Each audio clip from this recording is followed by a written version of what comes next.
Studi pendidikan merupakan seperangkat kegiatan individu yang secara eksplisit bertujuan memahami suatu prinsip, konsep atau teori pendidikan. Dan tujuan lain studi pendidikan yaitu berkaitan dengan riset dan pengembangan, yaitu untuk menghasilkan produk teori dan praktek terpadu yang lebih baik. Dan kedua, praktek pendidikan adalah kegiatan seseorang atau sekelompok orang atau lembaga dalam membantu individu atau sekelompok orang untuk mencapai tujuan pendidikan. Kegiatan bantuan dalam praktek pendidikan dapat berupa pengelolaan pendidikan seperti makro maupun mikro, dan dapat berupa kegiatan pendidikan seperti bimbingan, pengajaran, dan atau latihan. Studi pendidikan dan praktek pendidikan merupakan dua bentuk kegiatan yang saling berkaitan dalam pendidikan. Dari penjelasannya sebelumnya, dapat ditarik bahwa pengertian studi pendidikan dan praktek pendidikan merupakan serangkaian kegiatan pendidikan yang terintegrasi di mana seorang pendidik sejatinya akan melakukan studi pendidikan terlebih dahulu untuk melaksanakan praktek pendidikan.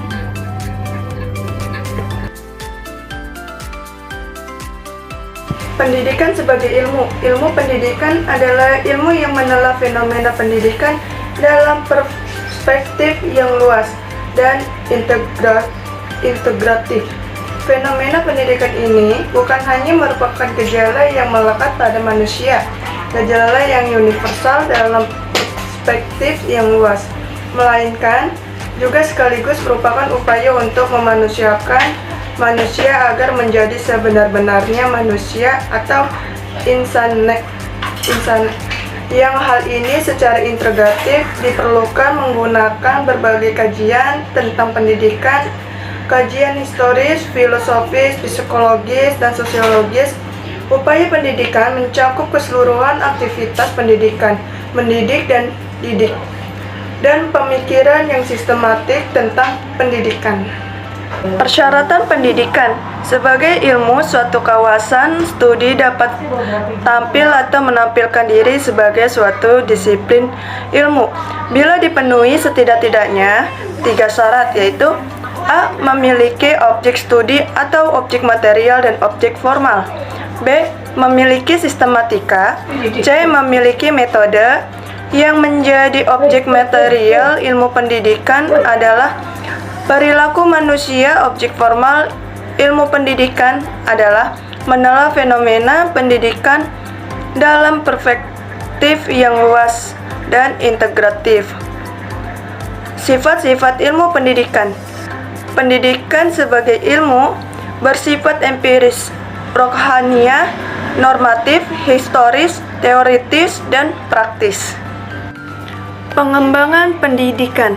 Secara hierarkis, ilmu pendidikan memiliki dasar sekaligus juga sebagai sumbernya, yakni filsafat pendidikan,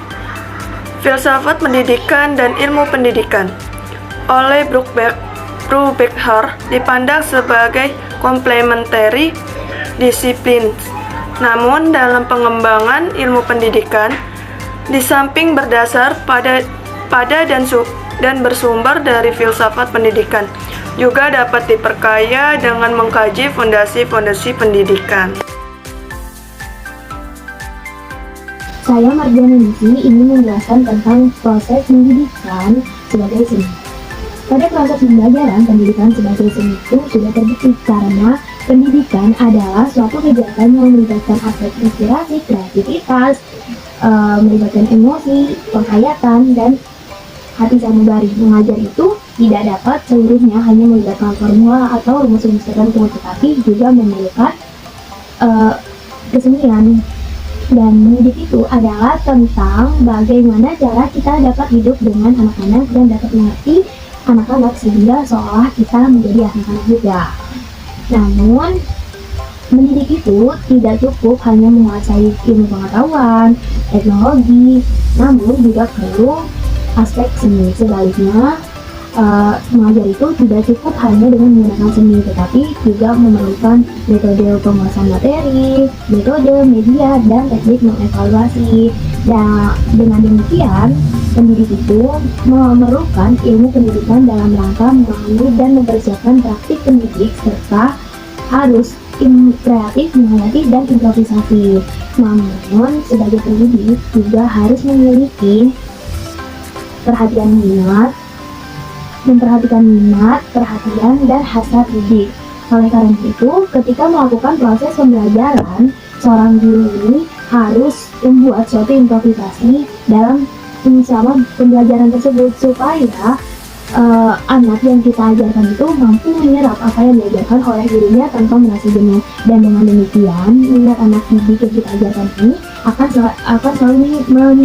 selalu meningkat, dan pengakuan pendidikan sebagai seni itu tidak harus mengoyahkan pengakuan bahwa pendidikan dapat dipelajari secara ilmiah. Idealnya pendidikan adalah aplikasi ilmu, tetapi sekaligus pula kesenian. Melanjutkan bahasan selanjutnya yaitu tentang poin D, pendidikan sebagai ilmu dan seni. Praktek pendidikan sebagai paduan ilmu dan seni. Pada proses pembelajaran pendidikan sebagai paduan ilmu dan seni dikemukakan oleh A.S. Neil. Menurutnya, mendidik dan mengajar bukanlah suatu ilmu, tapi adalah seni. Mendidik yang diartikan sebagai seni ialah bagaimana kita dapat hidup dengan anak-anak dan dapat dimengerti anak-anak sehingga seolah-olah kita menjadi seperti anak-anak. Gramapon dapat menyajikan pelajaran dengan baik, tapi hal seperti itu tidak dapat dikemukakan suatu hubungan yang vital dengan anak-anak. Sidney J. Harris mengemukakan bagaimana caranya beberapa guru dapat menguasai kelasnya dengan sangat mudah dan tidak mempunyai kesulitan-kesulitan mengenai disiplin, sedangkan guru-guru lain harus berteriak, memohon, mengancam, dan masih tidak dapat apa-apa dengan murid-murid yang suka ribut. Harris menyatakan bahwa hal itu banyak hubungannya dengan keautentikan guru, sangat berhubungan dengan kewibawaan guru karena kewibawaan adalah lebih dari sekedar kedudukan resmi dan kemampuan untuk memberikan hadiah itu muncul dari dalam kepribadian seseorang. Hanya seorang yang berkepribadian yang menggetarkan orang lain. Pengetahuan tidaklah cukup, teknik tidaklah cukup, sekedar pengalaman juga tidak cukup. Ini adalah suatu misteri dalam suatu proses mengajar dan sama dengan misteri yang terdapat dalam proses penyembuhan kedokteran.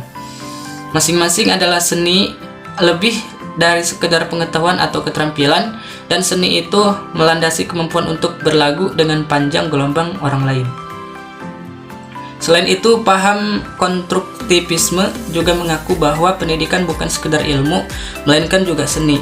Dalam analisis implikasi konstruktivisme terhadap proses mengajar, Paul Suparno pada tahun 1997 mengemukakan bahwa tugas guru adalah membantu agar siswa dapat mengonstruksi pengetahuannya sesuai dengan situasinya yang konkret, maka strategi mengajar perlu juga disesuaikan dengan kebutuhan dan situasi murid. Oleh karena itu, tidak ada suatu strategi yang satu-satunya yang dapat digunakan dimanapun dan dalam situasi apapun. Strategi yang disusun selalu hanya menjadi tawaran dan saran, bukan suatu menu yang sudah jadi.